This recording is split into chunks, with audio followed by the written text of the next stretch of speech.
So now energetics. We had started with energetics, and I told you that this was mostly O levels revision. That there was exothermic, endothermic, bond breaking is endothermic, and you've got bond formation, that's exothermic. Then we talked about the energy profile diagram. I told you about activation energy. That initially, I mean, this is usually how a reaction behaves. That initially you need energy to start a reaction, and when new bonds are formed, they release energy. So at the start, you have to break the old bonds. So energy is needed for that, and then new bonds are formed. So it depends whether the reaction is endothermic or exothermic. It depends on how much energy is needed to break the bonds and how much energy is released during bond formation. So if less energy is absorbed, more is given off. That's exothermic. If more is absorbed, less is given off. Then that's endothermic. Enthalpy change, you have to remember all the arrows, they start at the reactants. I mean, you can see over here that they're going to start at the reactants. Activation energy would go to the top. Enthalpy change is the net energy change that would go to the products. And we talked about this thing. We talked about enthalpy change. That enthalpy change is that every reaction you would need energy to break old bonds, and then energy is going to be released when new bonds are formed. So the first part is endothermic, and the second part I can add this.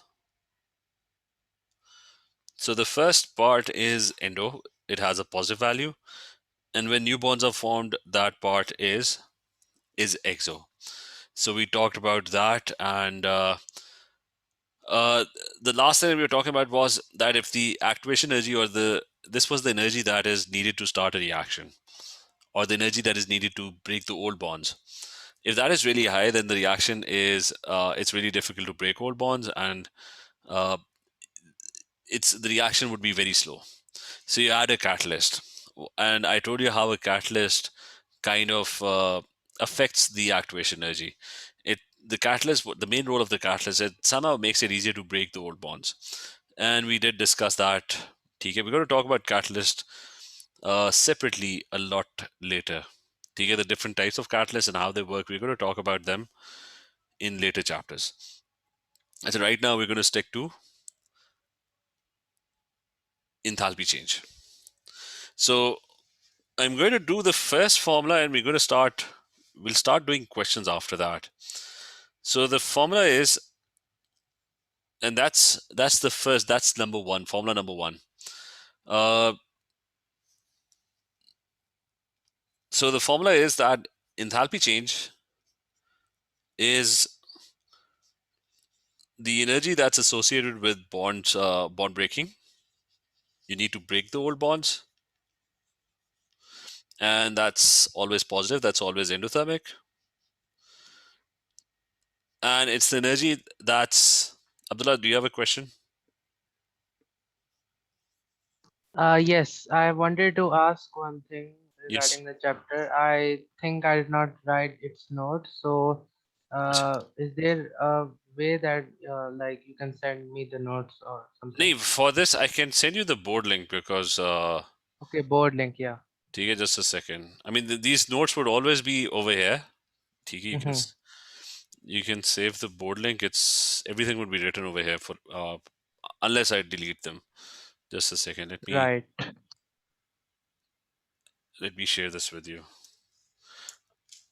TK, this is the board link, Okay. and you can save it as a PDF as well if you you can just I mean if you open the board link over here, you there's an option to save as PDF, Mm-hmm. so Okay. you can do that. Okay. Thanks a lot. So coming back to this one, uh, enthalpy change, bond breaking, and bond formation. Okay, one part is endo, the other part is exo, and that's basically your first formula. That's formula number one. Okay, so you have your first formula.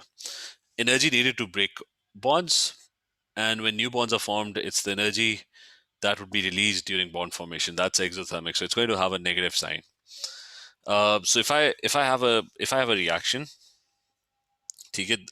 The problem with this is that if I have a reaction, I would have to be very sure how many bonds I'm breaking and how many bonds I'm forming. As an example, let's say I have CH4,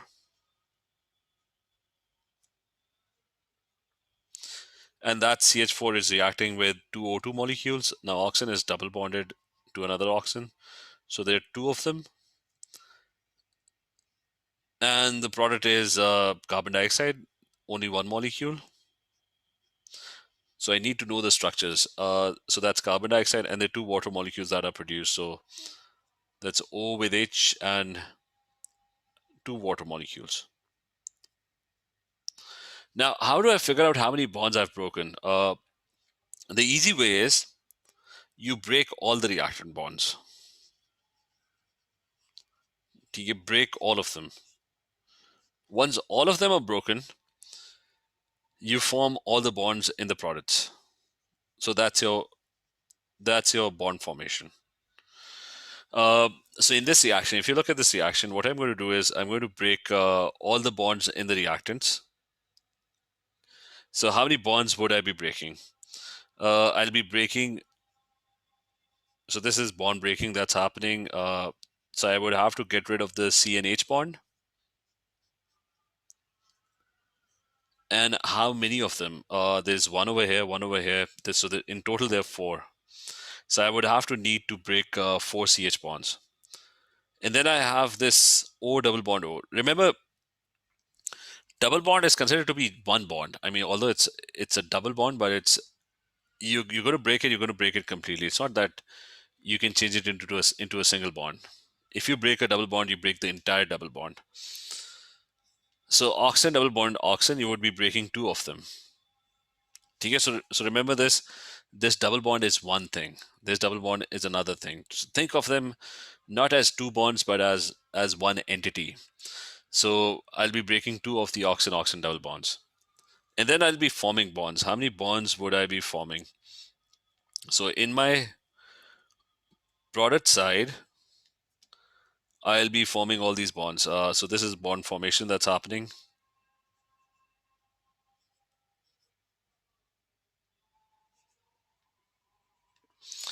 And there's a C double bond O, and there are two of them. Okay, so you have to count your bonds properly. That's two. There's one double bond O over here, and don't count the atoms. Don't make that mistake. A lot of people make that mistake that they start counting atoms. Just count the bonds. So this is a C and O double bond, and this is another C and O double bond. So there are two of them. How many bonds do you have over here? There's an OH bond over here, right? So how many OH bonds are going to be formed? So there are going to be four of them, right? So is this part clear to everyone? Yes. Yes. So bond breaking is endo.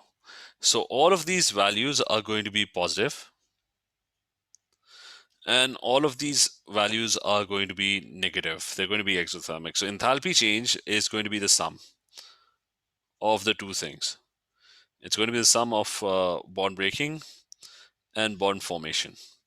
So it's going to be these all of these would be plus and all of these would be minus. If you have the values like how much energy is needed to break the CH bond and how much energy is given off when the C double bond O is formed, then you'll find your answer. So so the question is, where do you get these values? So again, you have a data booklet. So let me just open it up. TK 9701 data booklet, and you'll get your data booklet, and in that data booklet, I said now in May June 2022, you're no longer going to have the data booklet. It's all the information in the question would be given in the question. Like you don't have to open a separate data booklet from now on. So where's the bond? Just a second. There's this page, and I'll have to sort of kind of explain. So bond energy data are provided, like how much energy goes into breaking the bond or forming a bond. Remember, it's going to be the same energy. Like if you want to break the HH bond, then it requires 436. But when the bond is formed, it's going to release 436. So bond breaking and bond formation, the value is going to be exactly the same. The sign would be different. To break it, it's going to be plus 436, and to form it, it's going to be minus 436. Anyways, so just to clarify a few things,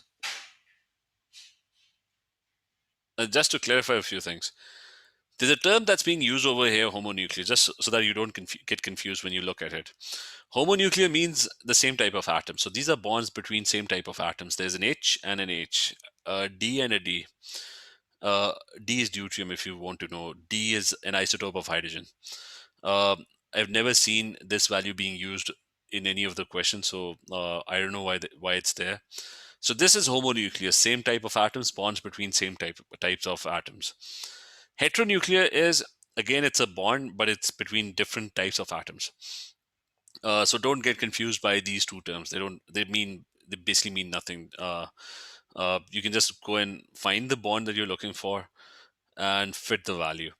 And on the separate page, these are diatomic molecules. I mean, it's written over here. These are values for diatomic molecules. So these are simple molecules which only have two atoms. Like this is a triple bond. This is carbon monoxide. It's a triple bond between them. There's nitrogen molecules, so that's again two atoms.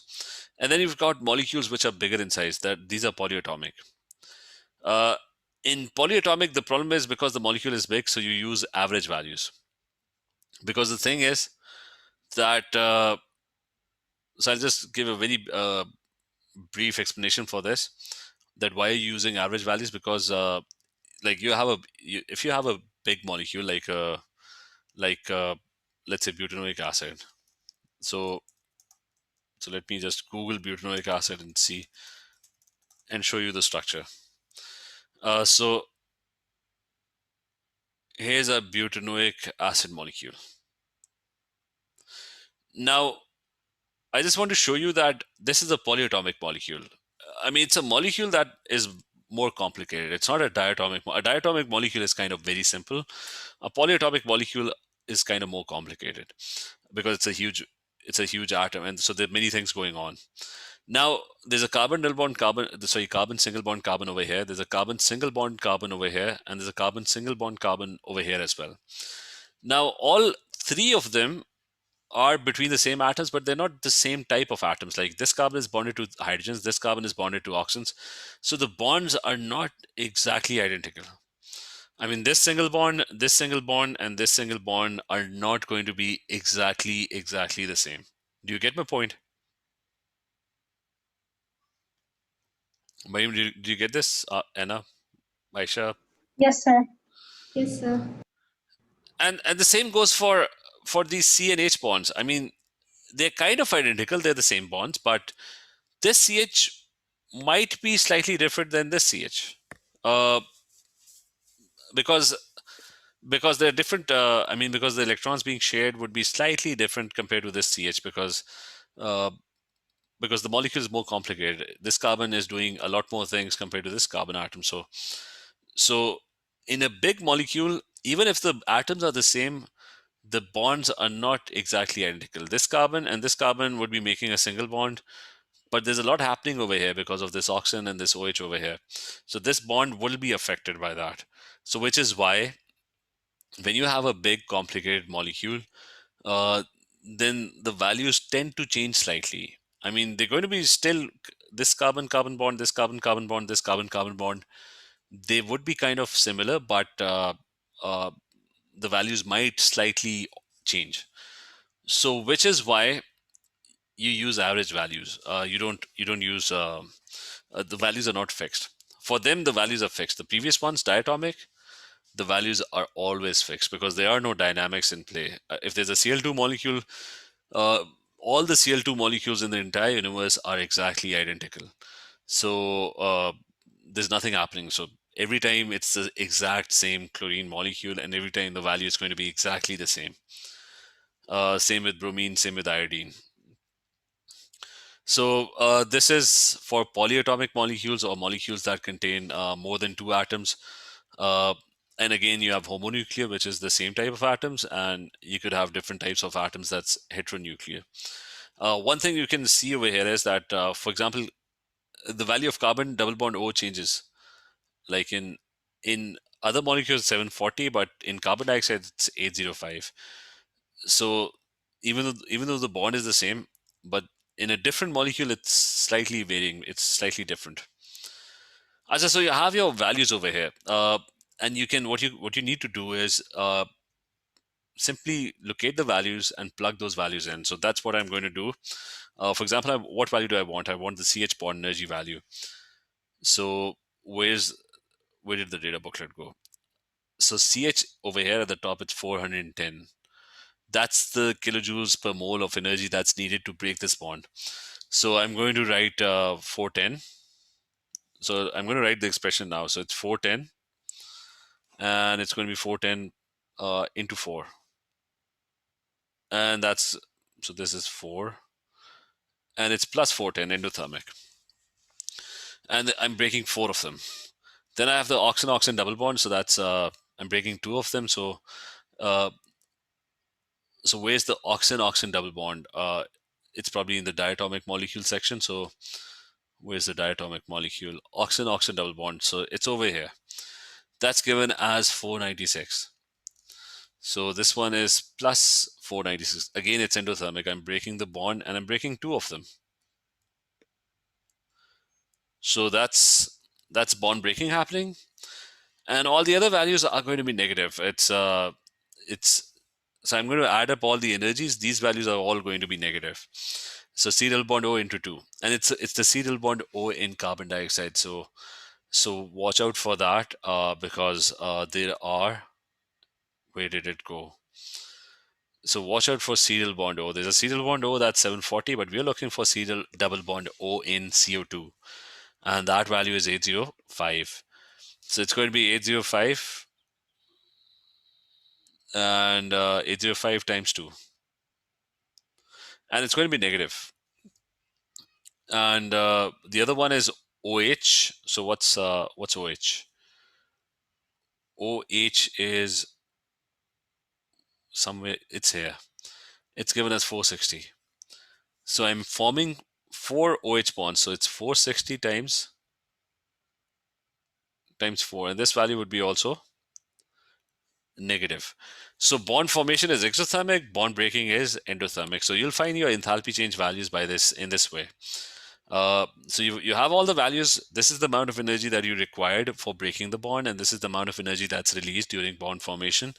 The only thing you have to do now is do the math.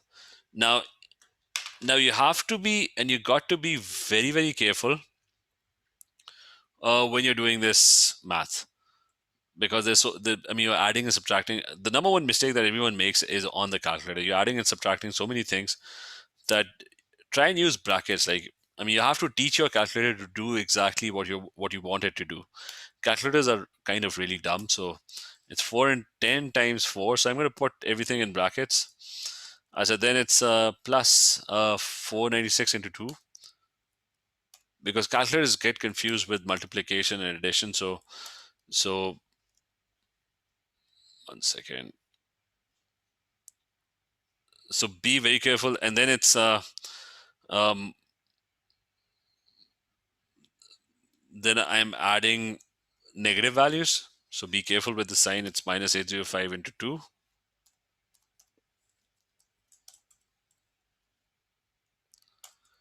And then, so what happened here? As I made a mistake, and I think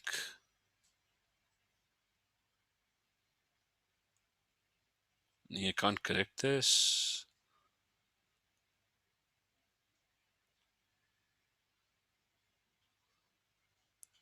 So can you even do this? Or I have to do this again? Just a second.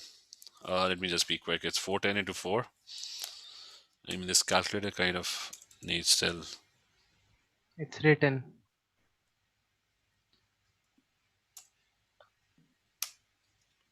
Need just a second. I have to do this again. It's so it's, can you even do this 410 into 4? My calculator, it's a desktop calculator. So as a plus 496 Star 2. And then it's plus minus 805.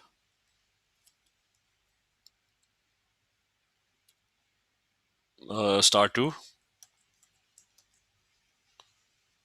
And then I think this, and then you add the other negative values, minus 460. So I'm getting minus 920. Is this the answer? Just somebody send this answer just a second. I got minus 880. I mean, I this also I got also negative 180. 880. 818, Yeah. right? Yeah. Actually, I think there's something. I'm just trying to figure out. It's because this thing is adding a zero over here for no reason. It's actually it's minus 460 into 4. 1 second. Let me. Actually, can anyone try this again? I'm actually opening the proper calculator. This one, the desktop one, is kind of not working properly. Actually, so I'm going to go with your values. It's minus 818, but 18. Yes, 18. just. I'm hoping everyone did this right. I just have a very bad calculator with me. So this is how you're going to. Is this clear? How to calculate this? Yeah. Right. Yes. So now one thing about this is that I mean, you have to be very careful with your calculations. Okay, you have to tell your calculator exactly what's going on. All the minus and plus signs, they have to be properly written. You have to be very careful. So this data is given with you. You have it with you. You're just going to use it and you're going to plug it in. Uh, but the formula over here, remember bond breaking minus bond formation. That's uh, endothermic, and there's an exothermic part. The only issue, and let me define what bond energy is. So we were using bond energies. So let's properly define what bond energy is. It's the energy that is needed to break 1 mole of bonds of any type. Like you're breaking the CH bond, that's the bond energy of that. You're breaking an O double bond O, serial bond O. So you had the data with you. So it's the energy which is needed.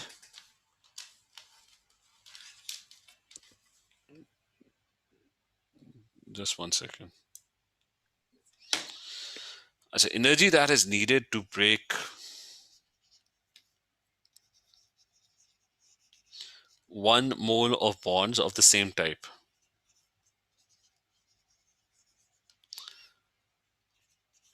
Of the same.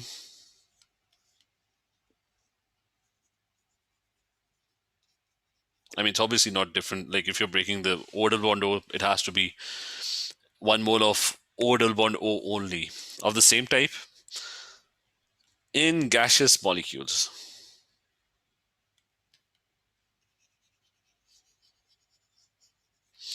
So that's one problem with the formula, and that is that bond energies are only defined for gaseous substances.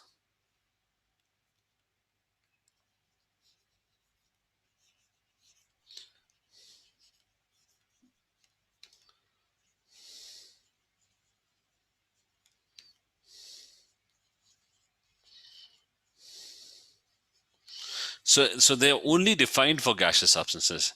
And we know that in the real world, not all of them are gaseous. So all the data that's provided to you in the data booklet, that's only for gaseous substances.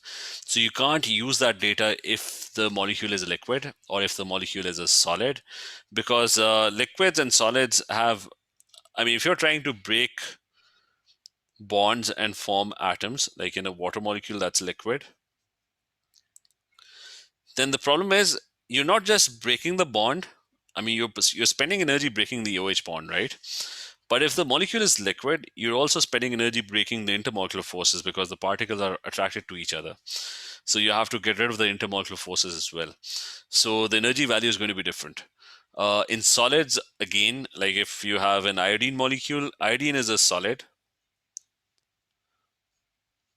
but iodine So if you're trying to break the iodine-iodine bond, you won't just be in a solid. You're not just only breaking the iodine-iodine bond, but you'll be breaking the strong intermolecular forces that are keeping it in solid state as well. So there's going to be more energy that would be required for that. So the thing is that bond energy values are not defined for liquid substances or substances that are in solid state. They're only defined for substances that are in gaseous state. Is this idea clear? Yes, sir. Yes. Okay, so by default, if the substance is liquid or if it's a solid, then you're not just breaking the bond, you're also breaking the intermolecular forces. Uh, so that's a limitation. I mean, the formula works, but the data that you have can only work if all of them are gaseous. Otherwise, it won't work.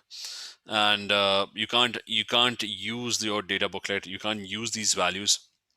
But if, for example, in this question, uh, I mean, we use bond energies, right? But we can only use bond energies if water is in liquid state.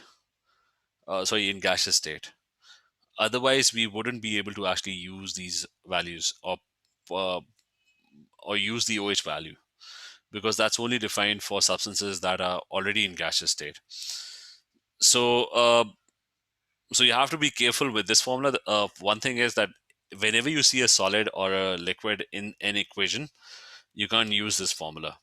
The other thing is, uh, a lot of times it's explicitly written in the question that you have to use bond energy data. Then you use that. So just be careful. And I'm going to write this warning over here. So the warning is, don't use bond energies.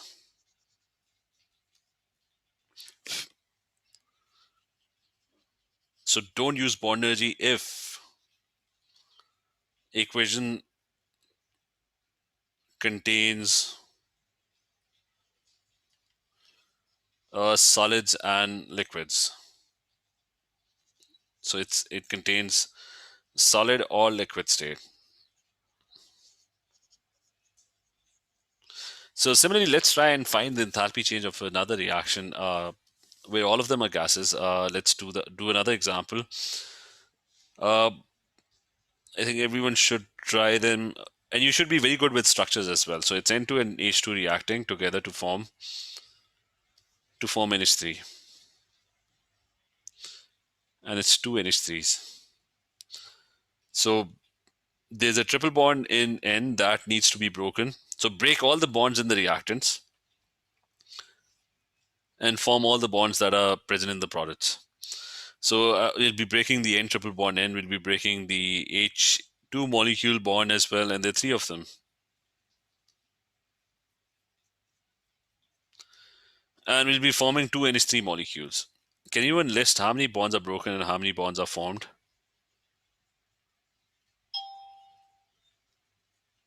How many bonds are broken? Um, Four. 4.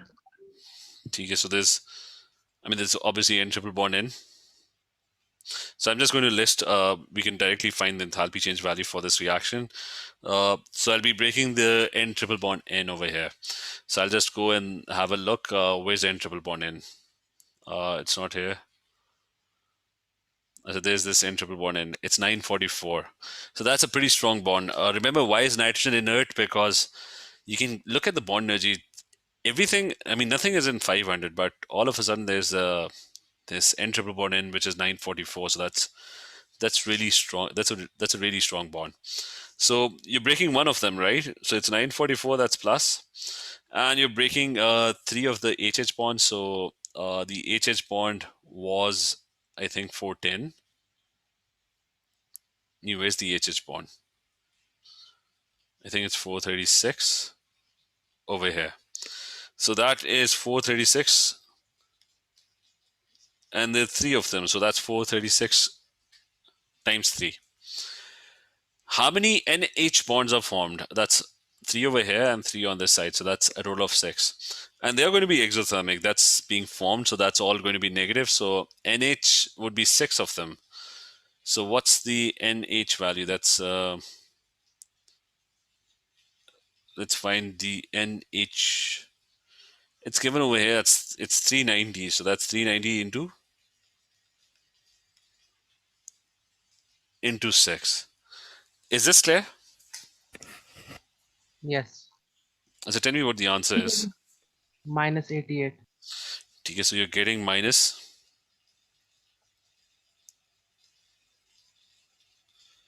So we're getting minus 88 kilojoules per mole. And that's going to be the unit that you'll always be using. So we can start. This is the first. This is the first formula, and we can start doing questions related to that. Just one second. Let me open the questions.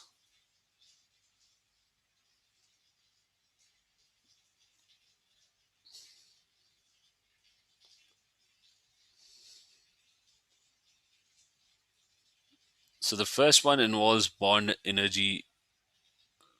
Where's bond energy? That's this one.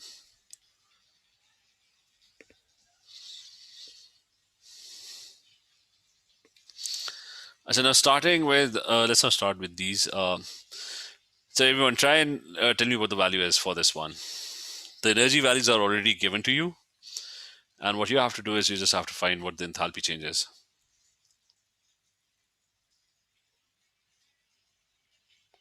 You can try doing this yourself. List the number of bonds. And remember, if it's 2.5, then I mean, you're breaking one bond, but there are 2.5 molecules. That's 2.5 bonds that need to be broken. So everyone try and do this and tell me what the answer is.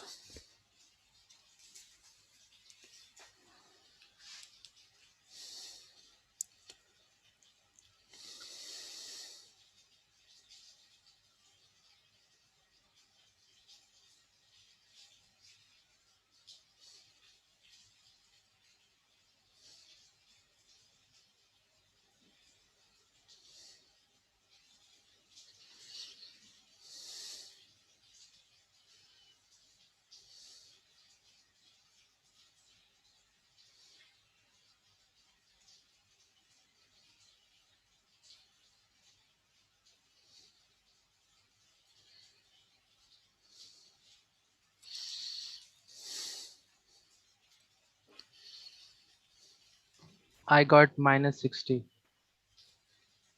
But that's not stated, so I'll do it again. I mean, so you have to be very careful about solving. I mean, it's not. It's a simple question, but the thing is, it's very hard to actually get the right answer because if you make just one minor mistake, you get the wrong answer. I got A, minus 980. Okay, so let's list. You'll be breaking these bonds, right? So let's quickly try and do. I think it's A. Not sure. Uh, so that's so the first one is you're breaking two CH bonds. So that's 410, and it's breaking it. So that's positive 410 into 2. And you're breaking a triple bond as well. So that's given over here as 840. So that's 840, and there's only one of them. So that's into 1. And I'll be breaking 2.5 molecules of O double bond O. So that's 496. So that's 496. All of this is in plus. And then the bonds that are formed, there's one water molecule. One water molecule is two OH bonds. So that's minus 460 times 2. And there are two CO2 molecules. So that's one CO2 molecule. That's another CO2 molecule. So that's 4 C double bond O's, which are given as 740. So can you redo this? And I think it should come out to be equal to. I got minus 980 now. TK, you're getting minus 980. Mayur, did you get the answer? Anna? Same answer? Yes, sir. Minus 980. Okay. Um, let's not do difficult questions now. Let's do the simple ones first. Let's do another one. Tell me what the value for this one is. And remember, they're all gases, so you can use bond energy. So, but you have to know that CO is, I mean, CO, remember, you should know what the structure is. CO is C triple bond O. The first one is C triple bond O actually. And this is CH3OH. CH3OH is C with 3 H's. And there's an O and there's an H. Break all the bonds and then form all the bonds. And tell me what the value is.